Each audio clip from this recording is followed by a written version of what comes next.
Hi guys, I'm going to talk you through how to put together your mini Christmas stocking. First, what we're going to do is we're going to sew our cuff pieces, those are the little square pieces that we cut out, to our body pieces, those are the foot-sized ones that we cut out, right along the edge. Okay, we're going to use here about a 1/4 inch seam allowance. Remember, the seam allowance is the extra space between the seam and the edge. Okay, seam, edge, edge, seam, seam, edge. Nice. Okay, so RST stands for right sides together. That means the pretty fabric is going to face up. The cuff fabric is going to face down. Okay, those are the right sides together. The pretty sides are kissing. The ugly sides are facing out. You're going to sew a 1/4 inch seam allowance along the top and then press the seams open. Give me a second. I'm going to go do that now. Here's my hack for making your 1/4 inch seam allowances really easy. Press the top right button right here so that it says 1. That moves your needle position from the left to the center. So if we zoom in on our plate, oh, I hope you can see that. The needle is now in the center of the presser foot instead of offset to the side. So if we line up our edges with our presser foot with the edges of our fabric and sew in a nice straight line, it should give us a beautiful, perfect 1/4 inch seam allowance. So we're going to give it a little gas. We're going to backstitch by pressing, ooh, can you see that? This button right here. Ooh, I'm about to drop that camera, guys. So press the button, backstitch, and then we're going to go all the way forward. Get to the end. Hold the backstitch button as you go 1, 2, 3. Oop, that's 4. LOL. And then we're going to come all the way to the edge. Okay. Then we're going to take the other 2. And remember, we're doing right sides together. So we're going to line up those edges. And this is called chain piecing, when you just go straight from one to the other. So we're going to put this under our presser plate. There we go. Get those stray strings out of the way. And send this through, not forgetting to backstitch at the front and back of each line of stitching, at the beginning and at the end.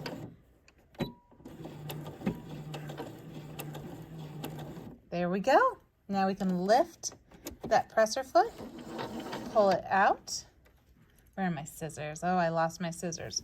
We'll snip them apart and then we'll press them open. You have to forgive me, I'm filming this part one-handed. We're going to fold that up.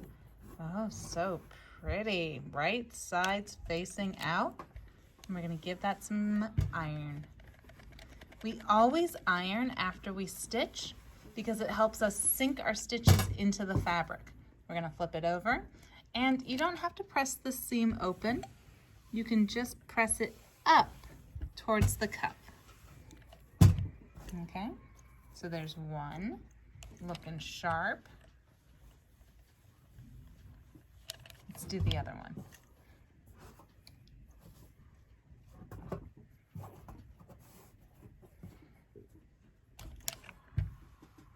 Ooh, ironing one-handed is kind of hard. But we're gonna make it. There we go. And there we go. And these 2 fellers are ready for the next step. The next step is to sew the lining pieces to the other end of the cuff piece. So I've got my piece right here. Here's the body. Here's the cuff. What I'm gonna do is I'm gonna take my lining piece, flip it over so that it's right sides together. That means the wrong sides are facing out, the right ones are touching, and I'm going to stitch across that again.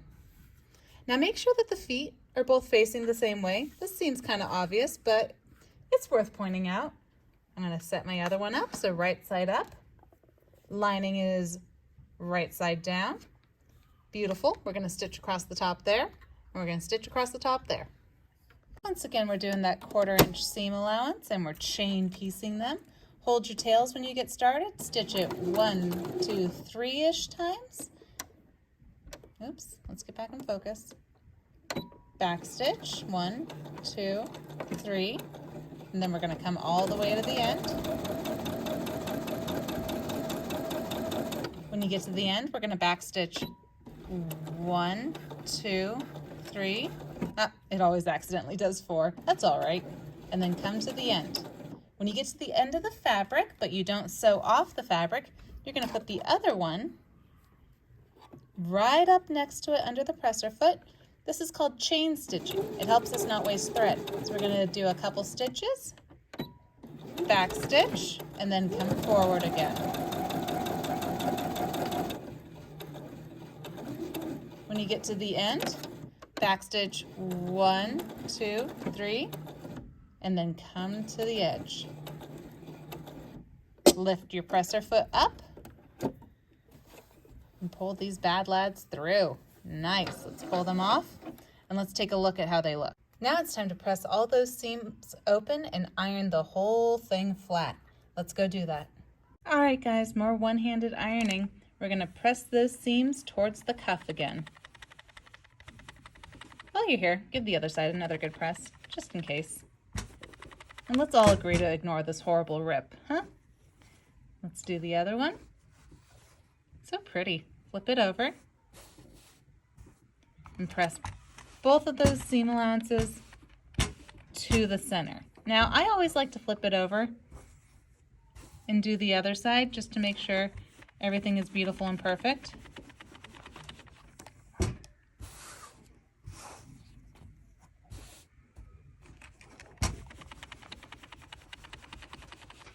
There we go. We're ready for our next step. All right, the next step is going to have us take 3 inches of ribbon and fold it in half. Then we're going to stitch it to the side of our stocking right where the edge of the cuff is. Okay, give me a second. Let's do that together now. So I've got some ribbon. I'm going to sort of just guesstimate how much 3 inches is. That looks like enough. I'm going to give myself a little extra just because I always like to do that, just in case. I'm going to take my ribbon, my skinny ribbon.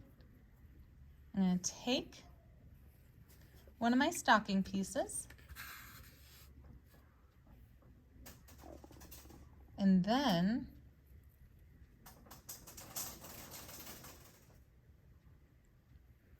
we're going to pin it to the side. Now this part is a little tricky just because my ribbon is so skinny, but we're going to make it. Now I'm not sticking it right on the edge because I need space for my sewing machine to go through the ribbon. Because what I'm going to do is I'm going to bring my sewing machine over. I have to tilt it up so you guys can see it. Let me see. There we go. That is what we're going to call pretty good. Now, you're going to put that little feller right under the foot. And now is a good time to pull that pin out because the foot is going to hold your ribbon in place. Sorry for nudging that, guys.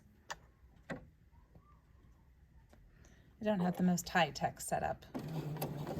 And we're going to stitch. Boom. Now you'll see that I'm not stitching a 1/4 inch seam allowance here. I'm doing about 1/8 because I'm lining the edge of the fabric up right here. Okay, let's bring that needle up, pull this out and see what we got.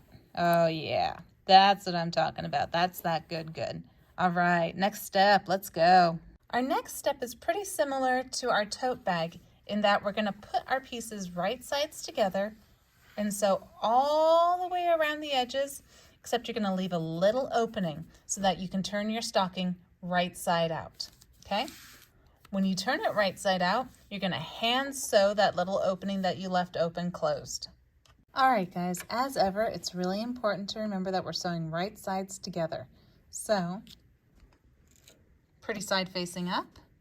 Oops, come on, focus. Focus, baby. There we go. Pretty side facing up. pretty side facing down. I should fix that, but I'm not going to. There we go, there we go, there we go. And we're gonna sew all the way around the edges, except we're gonna leave an opening in the lining part right about there, okay? So let's get this on the machine.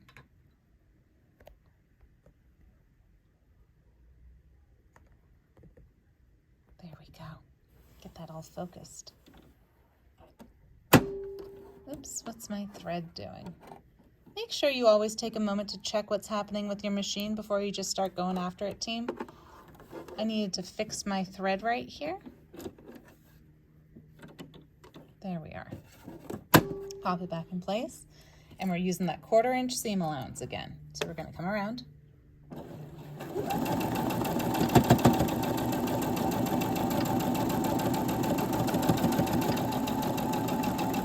Gonna be such a tiny little stocking. It's gonna be so cute. Oh, now here comes your first curve. So what you do is you move the fabric gently around that curve. See that? Very good. I didn't push it, I kind of pulled it. Sometimes you might have to lift the foot, rearrange it, try again. That's good. That's what the pros do. Let's keep going around. Ooh, that toe is tricky, especially if you've got one of the small sizes. But you see, I'm just lifting the foot with the needle down so it spins and positioning it how I want it to be positioned. Here comes a nice straight part for now.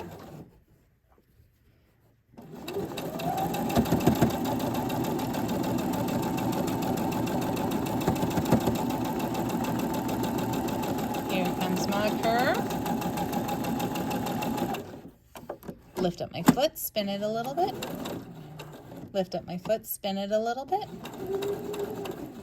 Lift my foot. Oh no, don't do what I just did. If that happens and you get out of line, that's okay. Just bring your needle back up, sink it back down where it goes, and try spinning it again.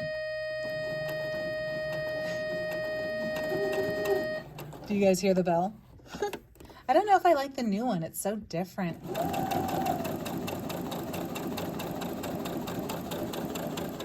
Here's a part where I'm going to lift and spin again. And remember, I'm almost back to my beginning, but I'm going to leave an opening so I can turn it right side up. And I'm going to back stitch there so it doesn't unravel. Lift my needle, and let's get this off the machine and turn it right side out. All right, I've snipped into all my edges to make it easier to turn inside out. Let's make it work. Ooh, didn't I make a big enough hole?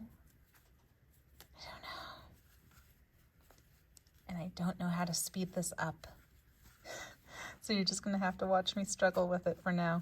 These aren't great videos, but you know what? It's better than nothing. So let's see, I see you coming through. I see you coming through. This will take a time. Just be patient. Be really patient.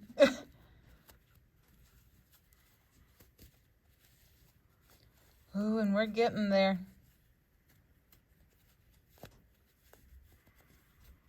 But I'm going to stop this video because you don't need to watch me untangle the whole thing. So turn it inside out and then meet back up with me. When it's all turned inside out, it looks a little silly, doesn't it? You might be like, what the heck did I just make? Well, our next step is we're going to fold the lining part into the main sock, okay? So we're going to fold it down at the halfway point so that half of the cuff should be on the outside and half of the cuff should be on the inside. So what we're going to do is we're going to turn this kind of inside out but not inside out again.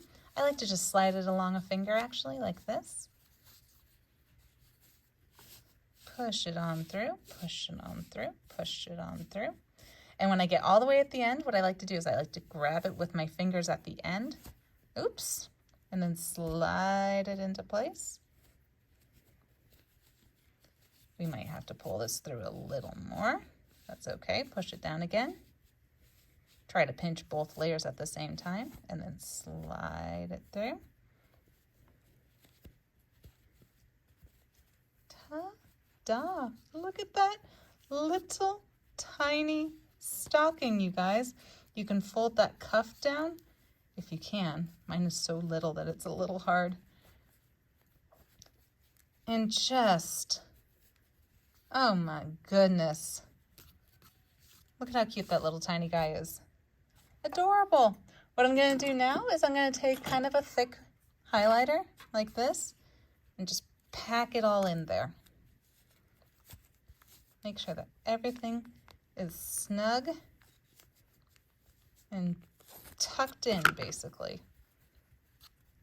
Then I'll give it one last press of the iron, but you're all done. Okay? Little tiny lumpy stocking.